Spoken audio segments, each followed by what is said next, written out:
To my YouTube channel. So आज हम लोग करें CTET paper 2 how things work physics के क्वेश्चंस।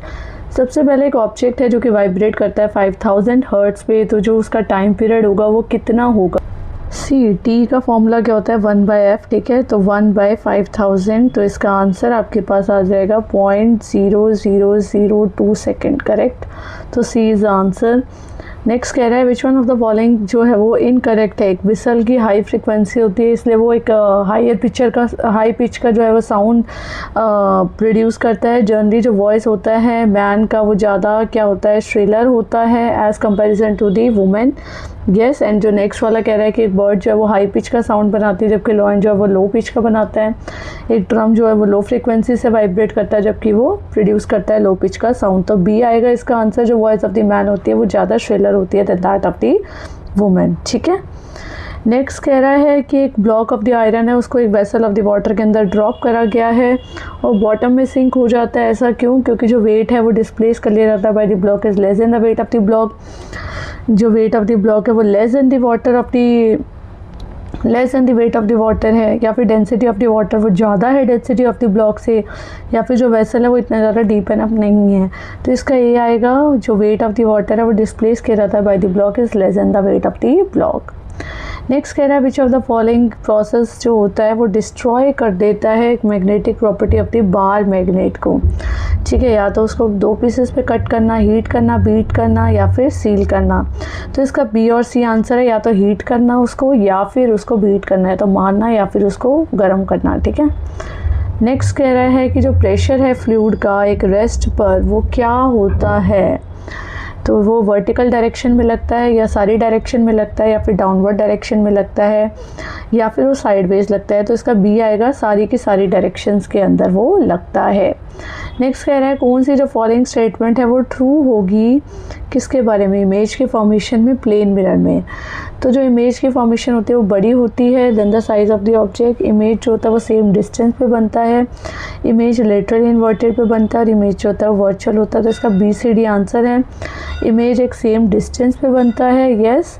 इमेज जो होता है वो लेटरली इन्वर्टेड भी है, ठीक है, मतलब जो अगर सीधा रखेंगे तो वो उल्टा दिखेगा, या फिर यह है कि सीधे हाथ को अगर हम शो करते हैं सो दैट वुड भी उल्टा हाथ दिखता है अंदर, वर्चुअल होती है। और इमेज लार्जर नहीं होती, बराबर साइज़ की होती है।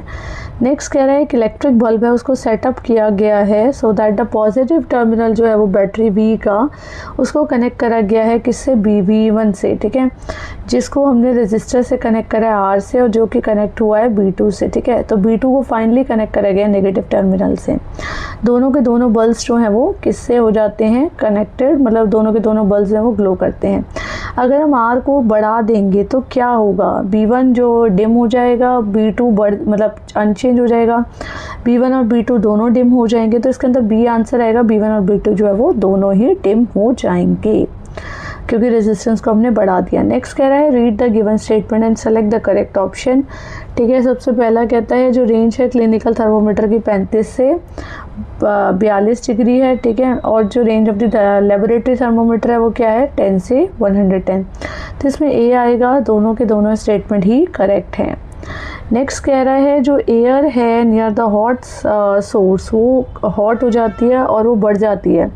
जो एयर है from the side comes to the place the way in which the air get heated by the oil heaters. तो इस प्रोसेस को हम क्या बोलते हैं, इस प्रोसेस को हम बोलते हैं कन्वेक्शन, ठीक है। क्योंकि जब एयर जो होती है वो हॉट सोर्स से वार्म अप होती है, एक्सपांड होती है, लेस टेंस हो जाती है, तो वो धीरे धीरे क्या होती है वो राइज होती है, उठती है, ठीक है। नेक्स्ट कह रहा है कि एक बुक है जो कि उसको रेस्ट पे रखा गया है at the surface of the table. तो which one of the following statement true होगी, फोर्स जो भी लगेगा। इसके अंदर सी आएगा, ओनली एक पेयर जो होती है वो बैलेंस फोर्सेस के वो उसके ऊपर क्या कर रहे हैं, एक्ट कर रहे हैं, ठीक है। ना तो कोई फोर्स है ना ही कोई फ्रिक्शनल फोर्स है, मतलब ओनली फ्रिक्शनल फोर्स उसके ऊपर एक्ट कर रहा है, एक बैलेंस फोर्सेस एक्ट कर रहे हैं।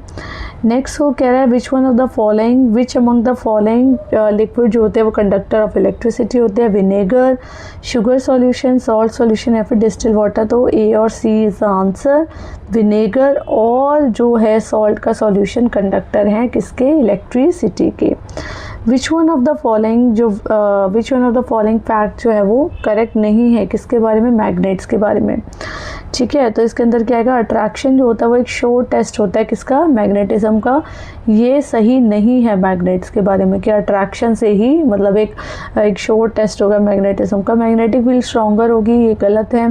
मैग्नेटिक फील्ड ओरिजिनेट होती है नॉर्थ पोल से, मर्ज करती है साउथ पोल पे, लाइक पोल जो है वो रिपेल करते हैं। नेक्स्ट कह रहा है एक ब्लॉक ऑफ द वुड है वो कि रेस्ट कर रहा है टेबल पे, ठीक है। और हम क्या कह सकते हैं, द फोर्सेस जो भी उसके ऊपर लग रहे हैं उसको हम क्या बोलेंगे, इसमें अगर there is a pair of the balance forces acting on it, ठीक है, कि एक बैलेंस फोर्सेस जो है वो उसके ऊपर एक्ट कर रहे हैं। नेक्स्ट कह रहे हैं जो सारिका है उससे डिस्टिल वाटर लिया है बॉटल में और उससे देखा है कि वो इलेक्ट्रिसिटी को कंडक्ट करता है कि नहीं करता। So what is likely to find, इस पर वो क्या ढूंढना चाहती है कि ये गुड कंडक्टर है इलेक्ट्रिसिटी का, एक इंसुलेटर है, ये पुअर कंडक्टर है इलेक्ट्रिसिटी का, ठीक है। तो इसके अंदर सी आएगा answer, it's a poor conductor of electricity. Next कह रहा है which one of the following statement जो है वो सही नहीं है। There is a maximum limit होती है करंट की जो कि सेफली फ्लो करती है। फ्यूज़ को इंसर्ट करा गया इलेक्ट्रिक सर्किट में, अगर एक प्रॉपर फ्यूज़ को इंसर्ट किया जाएगा तो वो ब्लो ऑफ हो जाएगी करंट को, ठीक है, more than the safe limit. और या फिर एक मिनिमम लिमिट होती है करंट की, तो इसके अंदर डी ऑप्शन है, there is a minimum limit of the current which can safely flow in the electric circuit. Next कह रहा है आइडेंटिफाई करनी है हमारे को करेक्ट स्टेटमेंट। तो एक कॉनकेव मिरर जो होता है वो एक erect as well as inverted image बनाता है। एक कॉन्वेक्स मिरर जो होता है वो इन्वर्टेड इमेज बनाता है। Convex mirror erect as well as inverted बनाता है। कॉनकेव मिरर इरेक्ट बनाता है। तो बेसिकली कॉन्वेक्स मिरर जो होता है वर्चुअल और इरेक्ट इमेज बनाता है। तो इसके अंदर ए आएगा, इरेक्ट भी बनाता है कॉनकेव, और कॉन्वेक्स जो होता है वो वर्चुअल और इरेक्ट बनाता है, और क्या कॉनकेव दोनों ही बना लेता है, ठीक है। नेक्स्ट कह रहा है 3.7 kg का जो फ्यूल है वो कम्प्लीटली बर्न करा गया है इतना ग्राम का जूल ऑफ एनर्जी को देने के लिए। तो कैलोरीफिक वैल्यू उसकी क्या होगी। देखो कैलोरीफिक वैल्यू को निकालने के लिए आपको टोटल हीट जितनी दे रखी है 1.665 मल्टीप्लाई 10⁸ डिवाइडेड बाय कितना मास दे रखा है, तो इसका आपके पास आंसर आ जाएगा 45, जब आप सॉल्व करोगे 45,000 किलो जूल पर kg, ठीक है। तो इसका डी ऑप्शन आ जाएगा। नेक्स्ट कह रहा है कि विच वन ऑफ द फॉलोइंग को आप कंप्लीट करने के लिए यूज़ कर सकते हो इलेक्ट्रिक सर्किट को अगर कोई भी कनेक्टिंग वायर नहीं रन आउट हो रही है। तो इसके अंदर ब्लेड आएगा, ब्लेड से इलेक्ट्रिसिटी जो हो जाएगी वो पास ऑन हो जाएगी, बाकी तीनों चीज़ों से नहीं होंगी बिकॉज दे आर इंसुलेटर, ठीक है। और ये क्या है, ये कंडक्टर है, ठीक है।